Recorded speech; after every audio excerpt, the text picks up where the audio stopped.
नमस्कार, जी TV news मराठीमध्ये आपलं स्वागत. मी विलास महाले. वडगाव जंगल पोलीस स्टेशन हद्दीतून एक ब्रेकिंग बातमी समोर येत आहे.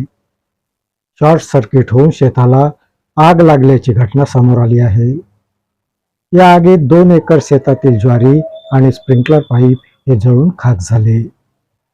या घटनेमध्ये शेतकऱ्याचं हजारो रुपयाचं नुकसान झालं आहे. यवतमाळ जिल्ह्यातील वडगाव जंगल पोलीस स्टेशन हद्दीत ही घटना घडली. वडगाव शेत शिवारात ज्ञानेश्वर मोरे यांचं शेत आहे.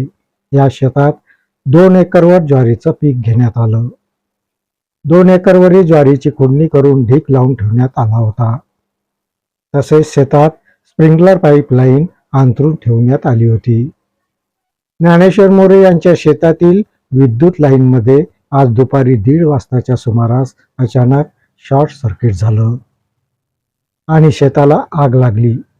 यामध्ये शेतात ढीक लावून काढणीसाठी तयार असलेली ज्वारी आणि स्प्रिंकलर पाईप आगीच्या भक्ष्यस्थानी पडलंय आणि पाहता पाहता जळून भस्मसात झालं.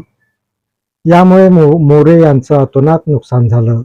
या घटनेची माहिती ही वीज वितरण कंपनी आणि महसूल विभागाला देण्यात आली. आधीच शेतकरी कठीण परिस्थितीतून जात आहे आणि त्यात ही घटना घडली. त्यामुळे ज्ञानेश्वर मोरे यांच्यावर आर्थिक संकट कोसळलं आहे. संबंधित विभागाने पंचनामा करून आर्थिक मदत देण्याची मागणी मोरे यांनी केली आहे. या बातमीपत्रात इथेच थांबतो. परत भेटूया नवीन बातमीपत्रात.